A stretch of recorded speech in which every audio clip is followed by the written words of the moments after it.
Hello, Peter. It's good to have you here. Hi, Stephen. Thanks for having me. An expert in MBA consulting, admissions consulting. I think the wisdom that you can impart on us is just invaluable.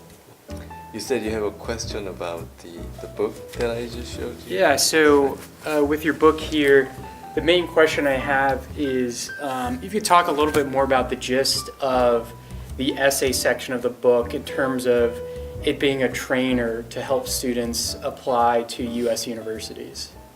Okay, yes. The core aspects that I try to emphasize in that, especially in the essay section of that book, were, first of all, I told them, try not to be so positive in presenting themselves to the readers, the admissions officers. Right. Now, it's okay. I was trying to comfort them in a way that it's okay to be negative. It's okay to present their bad aspects, as long as they were in those ways in the past. So as long as they somehow indicate that they changed and they grew out of it, it's okay to be negative. And also, I told them to focus on a theme rather than try to list so many things. There are Right. lots of times when students write their college application essays, they are overly eager to tell everything about themselves in just in one single essay. So Right. they make the mistake of listing things rather than telling a story, which makes the essay rather boring or tedious to read. So those are some of the core ideas. Yes. Got it. Sounds like a lot of great advice. And so another piece following up on that is, how do you think students can best enhance their competitive advantage when applying to universities? There are actually several strategies that we've been using, proven to be quite successful over the years. And one is to try to build up the components of expertise in the students in ways that are not easy for most high school students. And we have sort of secrets to do that, to enable them to have some rather professional looking backgrounds in a relatively short period of time. And then somehow work together with them to fuse those aspects into the essay part. Right. And then another point that we've been trying to help the students with is the consistency factor, I have to say. Right. Which means that the application materials have to sort of fit in together. Right. Of course, the academic aspects, and then the personal interest and character, as well as their fitness into certain major programs. They all can be presented in a nice, coherent way. Right. By paying attention to some of the details, like giving a rather detailed memo to the potential recommenders or counselors who will be writing the recommendation letters and counselor reports. So some small details can make a difference in terms of how the students will be evaluated by the admissions officers in terms of the truthfulness or the convincingness of the materials they present. So those are some of the key points that we try to focus on in order to build a strong and competitive profile for the applicants. Okay, so it sounds like this consistency factor is what really sets InterPrep apart from some of the other admissions programs out there. Right. I believe that some of the smaller consulting services, they outsource a lot of their work, different parts of the different processes involved in the application. So it's hard for them to have that kind of consistency in the entire processes. Great. Well, sounds like a lot of great work you're able to do here. And maybe one more point that I would like to mention. I think the sort of the level of depth that we can get into with the students, collaborating with the students, especially during the summer months, getting ready to write the essays. I think that in-depth efforts, consequent level of sort of the depth of content as well as the emotionally appealing quality of the essays that I help the students to write their essays. I think those are some of the qualities that I try to ensure in my students' applications, and I think that makes the service competitive. Right, yeah, I agree. I think really having that in-depth view into an applicant's essay or general application is very helpful for really pushing it to the next level. Right. And it sounds like something that's really just comes with experience and the know-how of working in this industry for several years. Right, I think that indeed comes from the experiences, but at the same time, I think the sort of the character, the personalities of the people involved also Right. matter too. The sort of the commitment and the willingness to be involved with the students over extended period of time. Definitely. Yeah, and that's why we look for the qualities of the caring, or sometimes the empathic aspects in the personalities of the consultants that Right. we keep and work with. Got it. Sounds like it's the whole package. Yes, indeed. Indeed, it is a package, right? Peter, I'm excited to have you because of the very fact that you have such a decorated background, a graduate of Harvard Business School, HBS. Yeah. First of all, just let me ask you, how did you feel when you got admitted and eventually went to the school and at the first day of class maybe? Yeah, so when I got admitted, it was definitely a great experience. Learning that you're going to be a part of Harvard is a very important part to anyone's life. And when I was first coming there, obviously the first thing that shocked me with arriving on campus is just the reputation and the prestige associated with Harvard. And during my experience there, it definitely delivered on that front.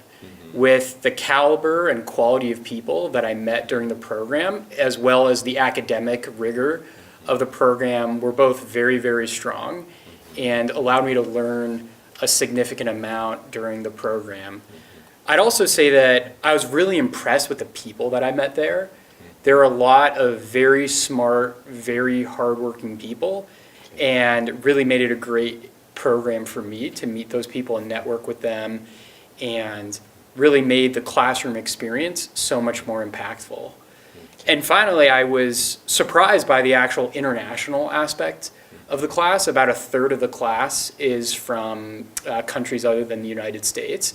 And so that was a really great experience to meet a lot of people from different worldviews, personally and professionally. So overall, it was a terrific experience.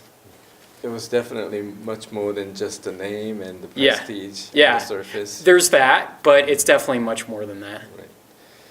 Actually, it's good to hear that about a third of the students come from abroad. Yes. It gives us hope.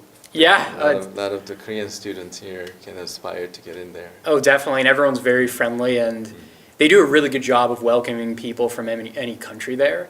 Right. So it really is a truly global experience. Right. So probably it's a reflection of the fact that they try to ensure a very diverse student body. Yes. Within the context of globalization that's going on, that's probably even more the case today than in the past. Right? Oh, definitely. Right. Yeah. Okay, now getting into some of the practicalities of the applications Yeah. to the MBA programs, the prestigious ones like the HBS and maybe like the Kellogg and the Wharton School of Business. Yeah. Now, what would you say that the students thinking about and actually going through the process of applying to some of the prestigious MBA programs, what should they focus on in terms of writing their so-called SOPs, the statement of purposes? Right. Would you say there's a clear difference? There should be some clear difference between their essays and the essays that college-bound high school students write? Yeah, I'd say the main difference that I've noticed between college-bound essays and MBA or graduate-bound essays is on the college side, they're a little bit more interested in who you are, where you're from, how is your upbringing. And so it's very much looking for things that are down to earth and genuine about you. While for the graduate and business school programs, they still care about who you are and where you're from, but it's also a little bit interesting because they want to learn how your recent work experiences, or for instance, if you're applying to a graduate program, your research experiences, how those tie into your story as well. So for instance, going to business school, most people have worked for 4 to 5 years before applying. And so they really want to know a good amount of what you've been up to recently and how your job growth has impacted your ability to contribute to the business school or graduate school community. With that said, across the board, it's very important to come off as very genuine so that your own personal voice shows through in your essays. Because at the end of the day, they are very good at detecting who is who. And so that's my main piece of advice, is to always come off as yourself. Okay. That aspect about the job experiences or the research experiences maybe that the applicant had in the past probably matter more because of the fact that whereas for college students, they most of the processes that we'll go through in college is to learn, but as graduate students or MBA candidates, what they have to do is to actually get engaged in the processes of research and sometimes lots of internship experiences. So they will probably look for the fit between the program's opportunities to offer those, research or internship, and the students' qualities and backgrounds, right? So that's why they sort of the emphasis on those elements are naturally there, I think. Yeah, definitely. Right. Okay, and then a lot of the students who pondering upon the possibility of applying to MBA programs ask me whether it is really difficult to go through the interview process. Some of the students really fear that just the thought of it. What would you, any tips or any advice on how to go through an interview process successfully? Yeah, so going through the interview process, there are 2 key points that I would stress to an applicant. Number 1 is to relax. Like you said, a lot of people come in scared during the interview, and the key of what they're really looking for is someone who can speak normally and be themselves.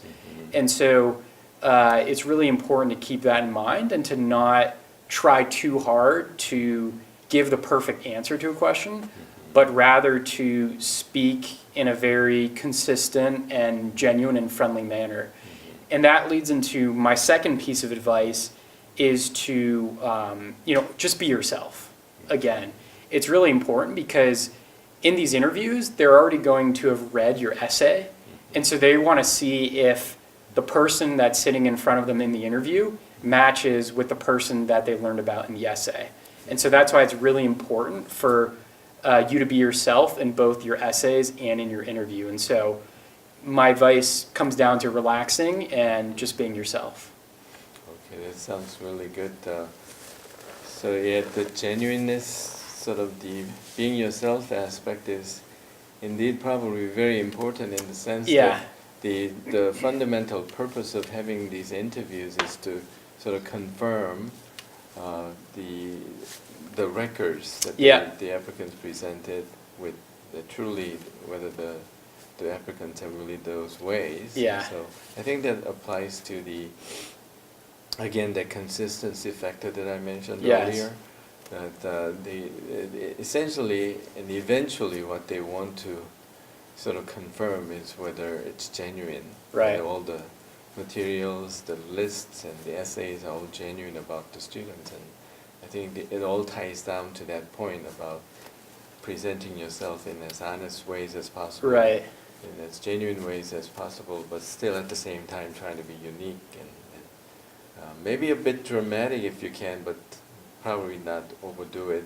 To the point of presenting yourself as a fake. Right. So. Definitely, and It's funny because in these interviews, they're not really looking for you to be perfect, and they're not really looking for someone to be a CEO, but more of a philanthropist in these interviews, and really just being a regular person who can hold a typical conversation, because they already have seen everything about you in your applications, such as your test scores, your grades, your work experience.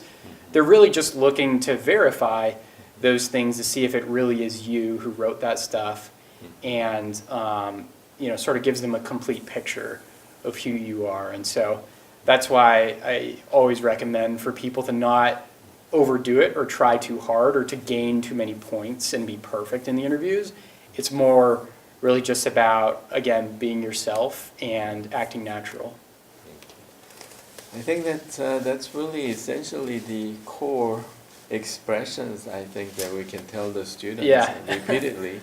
Be yourself, be genuine, and try to present yourself in as natural ways as possible. Definitely. And of course, it's just easier said than done, so I think that's what we are supposed to do for them. We will help them be natural, be genuine, and eventually successful in presenting themselves to the admissions committees in ways that will sort of touch them as being very honest and truthful. Right. So that's probably the key.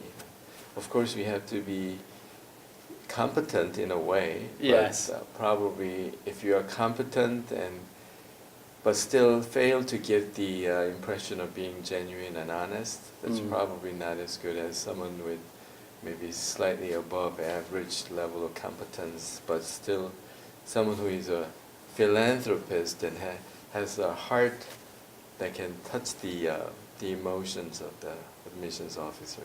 Right. Right. Again, we're there to help them reach that level of genuineness and not only just feel that genuineness in themselves, but help them express those in natural ways, so that give the natural impression to the admissions committee. So. Yeah, it certainly can be a fun experience if you have the right help and get a good amount of practice. So it's certainly doable. Okay, Pete, it was nice having you. Yeah. And we look forward to working with you in the processes of helping many prospective students getting into their dream schools. All right, happy to be here, and it's my pleasure to help. Okay.